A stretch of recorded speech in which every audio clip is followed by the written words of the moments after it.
अस्सलाम वालेकुम friends, welcome to my YouTube channel. चलिए आइए हम नावल का पार्ट नंबर 10 स्टार्ट करते हैं। वीडियो को अच्छे लगे तो लाइक और शेयर ज़रूर कर दीजिएगा। दरवाजे पर ना करती हुई वो अंदर आई थी। बेड पर लेटता वो सर उठाता हुआ उसकी तरफ देखकर दोबारा कुशन पर सर रखते हुए आंखें मूंद गया था। मेरी बात सुनोगे? उसके बुझे लहजे पर वो उठकर बैठा था मगर बोला कुछ नहीं था। मैं जानती हूँ कि घर में बहुत कुछ चल रहा है, लेकिन मैं अपनी गलतियों के लिए माफ़ी मांगना चाहती हूँ। वो सर नद से उसकी जन्म दे गया था। हमारा निकाह जिन हालात में भी हुआ हो उसमें आपका क्या कसूर था? उसकी तरफ देखती हुए वो धीमे लहजे में बोल रही थी। अगर ये तुम्हारा कोई नया प्लान है। नहीं, मेरा यकीन करे, मैं अपनी अम्मी की कसम खाती हूँ। वो जल्द से उसकी बात काटते हुए बोली थी, जिस पर वो सद आभार कर उसको देख गया था। तो आप मुझे माफ़ करेंगे? सवालिया नजर से उसको देखते हुए वो पूछ रही थी, जबकि वो गहरी कशमकश में था। तो आपको इस रिश्ते से कोई एतराज़ नहीं? उसके सवाल पर वो मुस्कुरा गई थी। नहीं, वो सपाट नजर से उसके खुले चेहरे को देख रहा था। क्यों यकीन नहीं आ रहा था उसे। ठीक है, हम इस बारे में कल बात करेंगे। मुंह पर ब्लैक लेते हुए वो सद लहजे में बोला था, जिस पर वो हमेशा हिलाती हुई बेड से अपना तकिया उठा गई थी।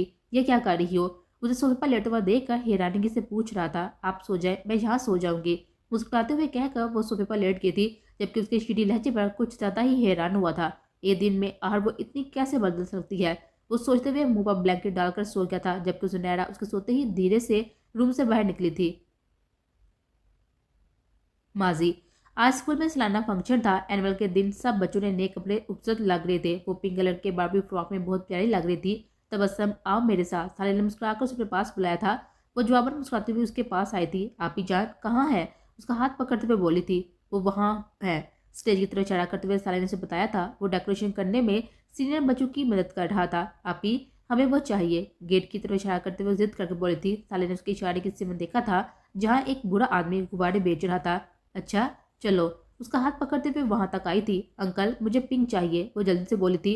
बूढ़े आदमी ने सर सी नजर उस पर डालते हुए एक आदमी की तरफ इशारा किया था, जो हामे सारे हिलाते हुए उसके पीछे आकर रुका था। दोनों किसी साजिश से बेखबर अपनी बारी का इंतजार कर रही थी, जब उस आदमी ने व्हाइट कलर का रुमाल निकालकर जरा के मुंह पर दिया था।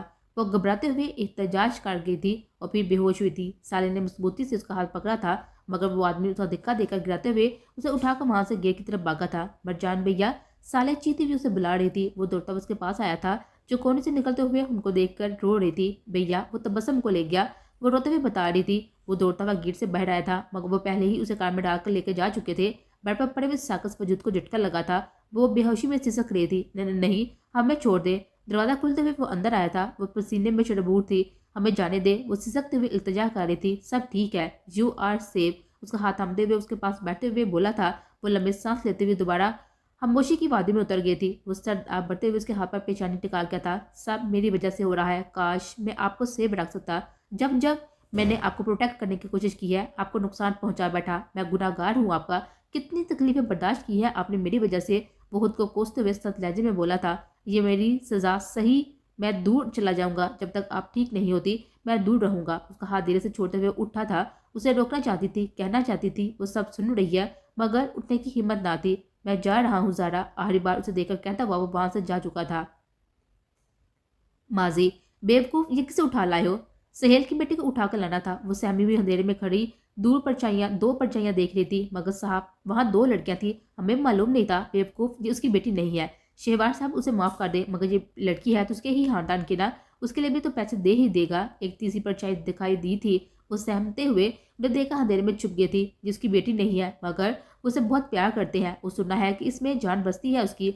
आहर कैसे कोई अपनी जायदाद का 40% हिस्सा किसी और की औलाद के नाम काट देता है। आदमी के पापा शहवारा दादी कुछ चाहिए थी, मगर मनव्वर को जो पैसे चाहिए उनका क्या? उसके कहने पर ही तो उस लड़की को उठवाना था। वो सोच को जुटते हुए बोला, तो दोगली चाल चलो ना, पैसे लेकर मनव्वर को दे दो और लड़की अपने पास रख लो। जैसे ही 18 की होगी, प्रॉपर्टी पेपर्स पर दस्तखत करवा कर प्रॉपर्टी हथियार लेना। एक आदमी हबासत से बोला था। लेकिन 14 साल इंतजार। शहवानत सरद आ बड़ी थी। वो सहमी हुई उनकी बातें सुन रही थी। जायदाद के लिए इतना तो काट सकते हो बॉस। ठीक है, तुम वो दूसरी लड़की लेकर पहाड़ी पर जाओ। शहर को फोन करके इतला दो कि अगर लड़की चाहिए तो 50 लाख लेकर वहां आओ, और जैसे पैसे ले लो इस लड़की को नीचे फेंक देना। वह डरते हुए उठी थी अपनी जगह से। उसका क्या? आदमी ने इस मासूम वजूद की तरफ इशारा किया था। इसे मैं अपने पास रखूंगा, मेरी बेटी है आहर अब से। वह हबासत कहते हुए हंसता था। और बहुत हुआ बनवर, अब तुम्हारा कुमार पर नहीं चलूंगा। अब मैं सिर्फ अपने बारे में सोचूंगा, जिसमें सिर्फ मेरा फायदा होगा। कुछ दिन बाद कुछ पता चला शान कहाँ है? कशमाला बेगम ने मनव्वर साहब से पूछा था। वो जवाब में सर को हम देते हुए अफसुदा हुए थे, मगर अचानक से कहाँ जा सकता है? कशमाला बेगम को आज अपने बेटे की फिक्र जी जान से खाई जा रही थी। उसे गायब हुए 6 दिन हो चुके थे। पुलिस ढूंढ ढूंढ कर परेशान थी, मगर कोई नहीं जानता था कि कहाँ है। मंडल साहब के फोन की रिंग ट्यून बजी थी। कचमाला बेगम ने फोन की तरफ देखा, जिस पर अननोन नंबर था। ये कैसा नंबर है, इतने कम हिंट से? कचमाला बेगम ने फोन उठाते हुए हैरत से पूछा। मंडल साहब नंबर देकर परेशान हुए थे। कॉल को नेक करते हुए उन्हें परेशानी से फोन कान से लगाया था। अगर बेटे को जिंदा सलामत देखना चाहती हो तो जैसे कहता हूँ वैसा करो। वो घबरा कर अपनी जगह से उठे थे, उनके हाथ कांपे थे। वरना उसका वही हाल करूंगा जो शहवाज चौधरी का हुआ।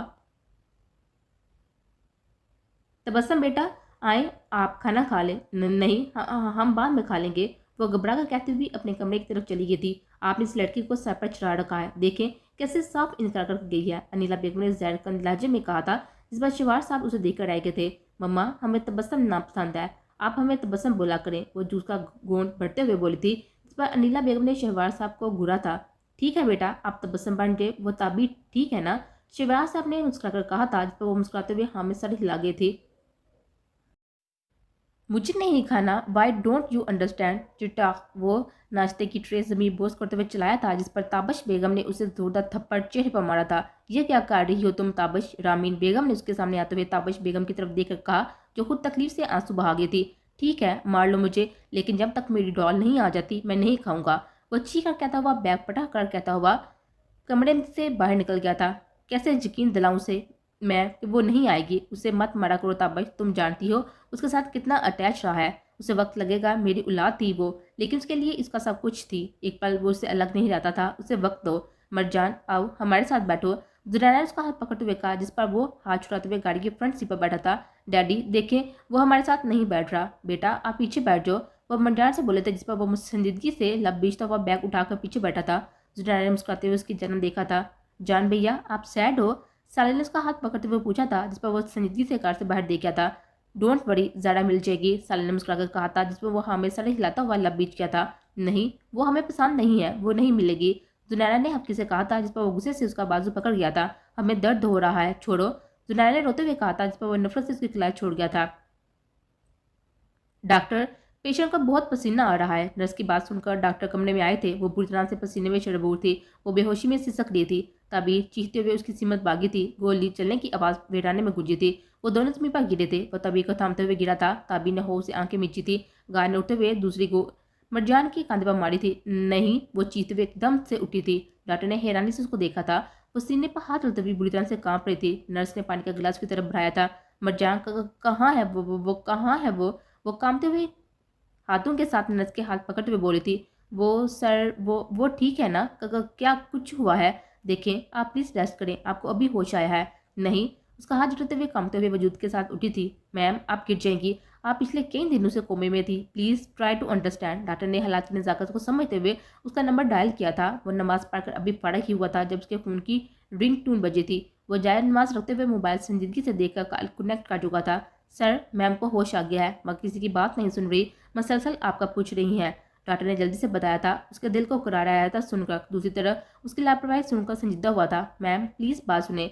नर्स की आवाज़ उसने कान में फ़ोन में भी सुनी थी। नहीं, हमें भी उनके पास लेकर चलो, वो बेबसब्री से पूछ रही थी। उसकी आवाज़ सुनकर उसके बेसुकून वजूद में सुकून की लहर दौड़ गई थी। मैम प्लीज़ रुक जाए, आप ठीक से नहीं चल रही। नर्स मिटते गा रही थी। वो जल्दी से कमरे का दरवाजा खोलते हुए बाहर निकल गई थी। वो कॉल डिस्कनेक्ट करता हुआ नदीप को कॉल कर चुका था। उसे फ्लाइट की टिकट बुक करवाने का कहकर वो पैकिंग में मसरूफ हुआ था। उसे जल्दी पहुंचना था वहां। ISI military intelligence secret office. Are you sure about that? Yes sir, information बिल्कुल दुरुस्त है। मलक शेवार टेररिस्ट यूनिट की सरगर्मी में मुलवस था। एक आर्मी यूनिफॉर्म में मुलवस ऑफिसर एक फ्लैश ड्राइव लैपटॉप में लगाकर सीनियर ऑफिसर के सामने रखते हुए बोला था, लेकिन उसे किसी ने बुरी तरह से मौके गार्ड उतार दिया है। सीनियर ऑफिसर मुस्कुराया था। उसकी बात सुनकर, इतनी बेदर्दी से कौन मार सकता है सर, और आप मुस्कुरा क्यों रहे हैं? दूसरे ऑफिसर ने इस बुजुर्ग सीनियर ऑफिसर की जान देखकर जन्मे से पूछा था। यकीनन आप हमसे कुछ छुपा रहे हैं सर। तीसरा ऑफिसर मुस्कुराते हुए शहवार की फोटो देखकर बोला था। एक एक करके वो सब लोग अपने अंजाम को पहुंच रहे हैं जिन्होंने इस मुल्क की खुशहाली को बर्बाद करने की कोशिश की है। वो बुजुर्ग सीनियर ऑफिसर मुस्कुराते हुए मजबूत लहजे में बोलकर उठे थे। लेकिन जनरल, ये कौन कर रहा है? इतनी बेदर्दी से कौन मार सकता है किसी को? दूसरा ऑफिसर परेशानी से दरियाफ्त कर रहा था। हमें एक वीडियो रिसीव हुई है, और ये वीडियो हमें कराची के पुलिस स्टेशन से इंस्पेक्टर हाशिम ने भेजी है, जो स्टेट पुलिस स्पेशल ब्रांच से हमारे साथ इस मिशन में काम कर रहा है। यूनिफॉर्म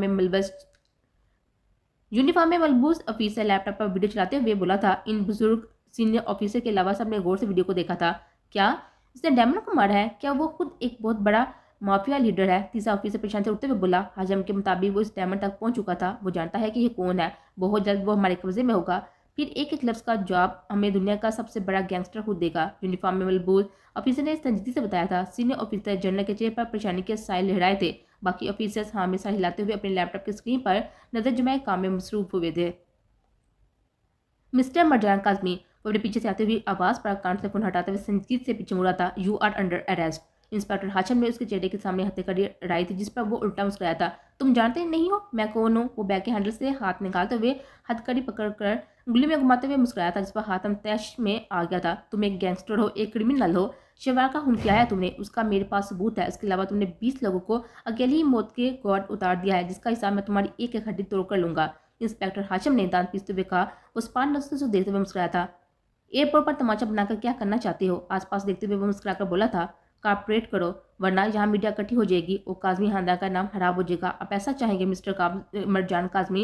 इंस्पेक्टर हाशिम के तंजत्व पर वो संजीदगी से हाथ आगे बढ़ा चुका था। उसके हाथ में हथकड़ी डालते हुए बाकी दो पुलिस ऑफिसर के साथ वो सिंपल सूट में मलबूस था।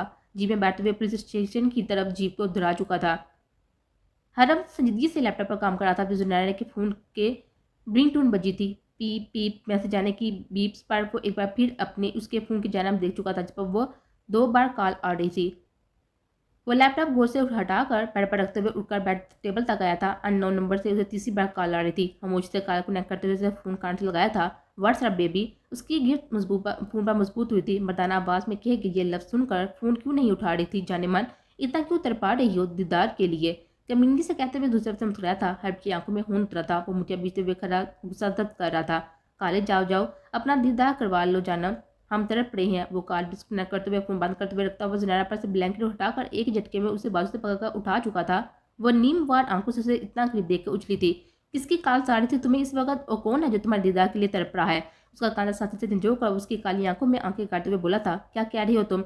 वो परेशानी उसकी काली सी आंखों में देख रही थी, जिनमें बेहद गुस्सा था। एक बात याद रखना, जो करना चाहो करो, लेकिन इस वक्त तुम मेरी बीवी हो। मेरा नाम जुड़ा है तुम्हारे साथ, इज्जत हो तुम मेरी। अगर कुछ ऐसा कदम उठाया जिससे मेरा या मेरी फैमिली का नाम हड़प हुआ, मैं तुम्हें जान से मार देने में देर नहीं करूंगा। उसका चेहरा हाथ में जगह कर कहत लहजे में कहते हुए उसका दिल तेजी से धड़का था।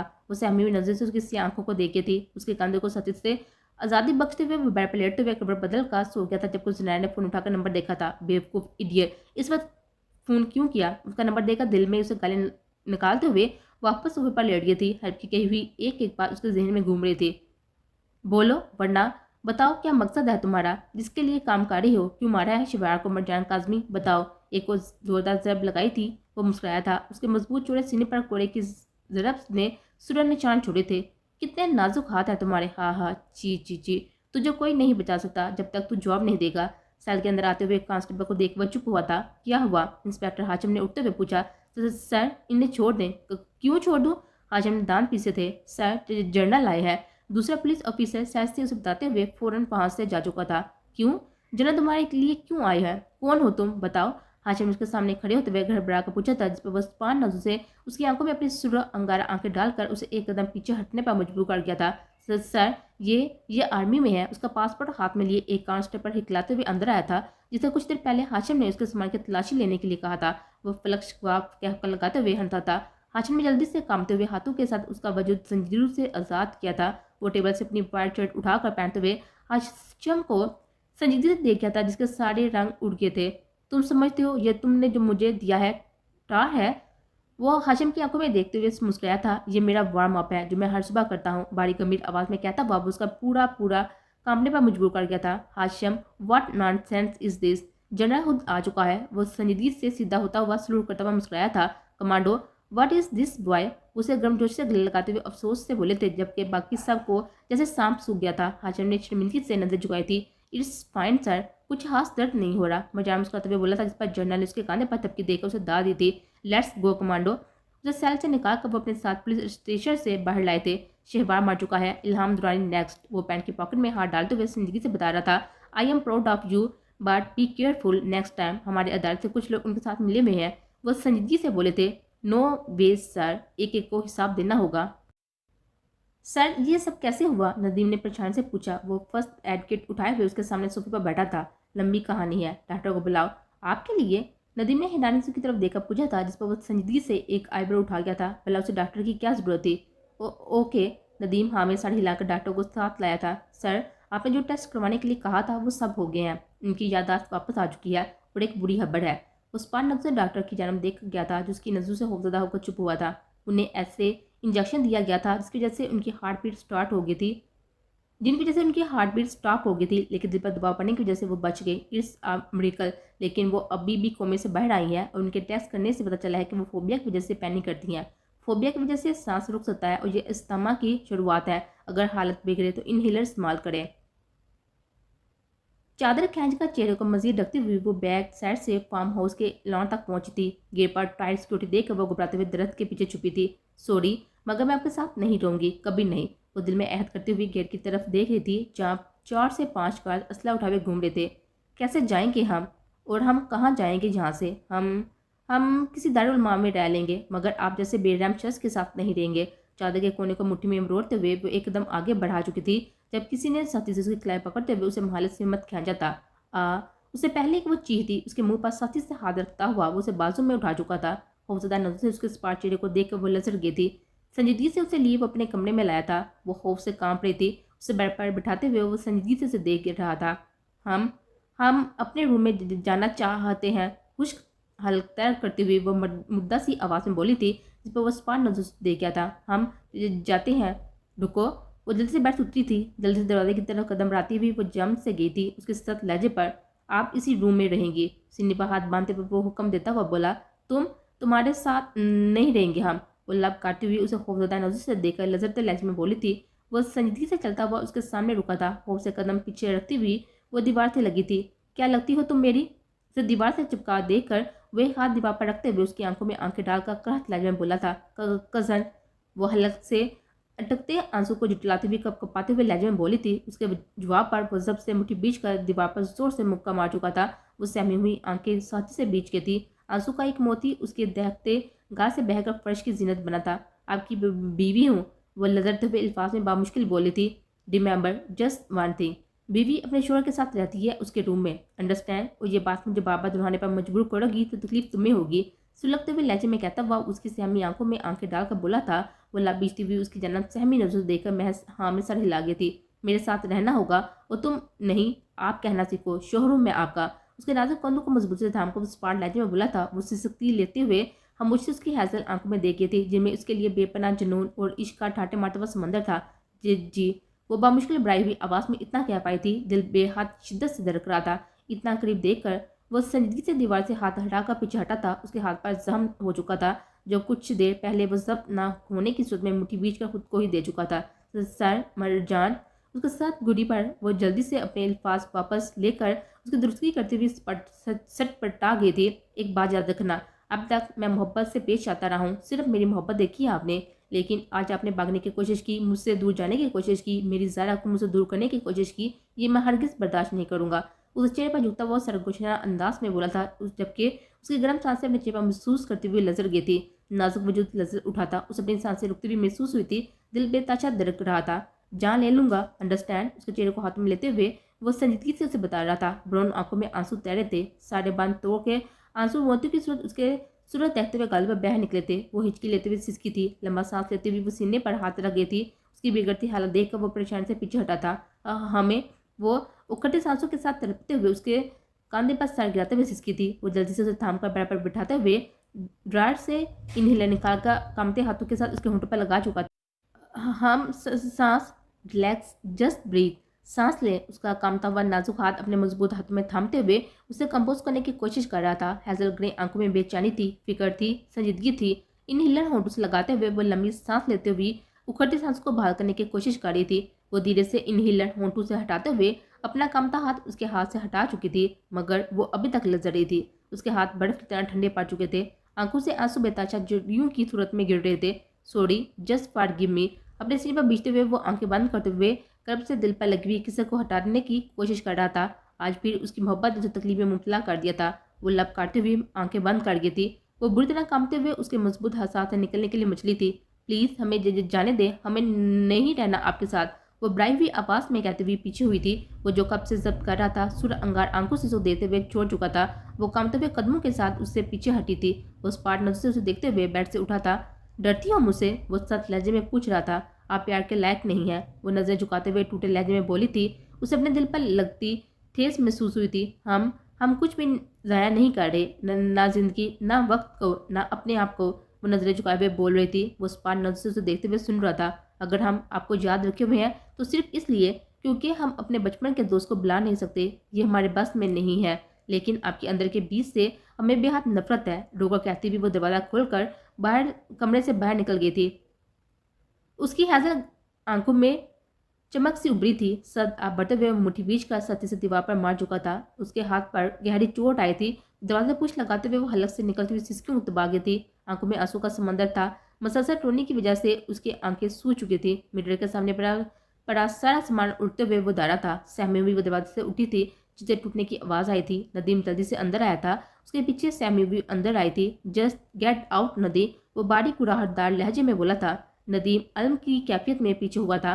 वो आंखें पूंछती हुई उसकी जानिब बढ़ी थी। वो गुस्से से लड़ते हाथों को दीवार से लगाए आंखें नीचे खड़ा था। नदीम ने उसे इशारे से रोका था। वो जानता था किस कदर जुनूनी इंसान था वो सुन होते हुए कदमों के साथ उसके बराबर रुकी थी। उसकी मौजूदगी से बेखबर वो कांपते हाथों की मुट्ठी बीचते हुए एक बार फिर दीवार पर मार गया था। उसका दर्द महसूस करते हुए आंखें मीच गई थी। नदीम कमरे से जा चुका था। प्लीज खुद को चोट मत लगाए, वो हौंस खड़ा उसकी आंखें खोल गया था। मोहम्मद जान, वो आंखें बंद करते हुए रुका था। दर्द था जिसे अंदर ही अंदर सिमट रहा था। सॉरी, प्लीज गुस्सा मत करें। वो सहमी हुई उसका हाथ कांपते हाथों के साथ पकड़ते हुए बोली थी। वो सद आप बढ़ते हुए घुटने टिकाते हुए नीचे डैस आ गया था। उसकी सुरख अंगार आंखों में आंसू देखकर वो पहले तो डर गई थी मगर होश बैठा उसे देख रहा था।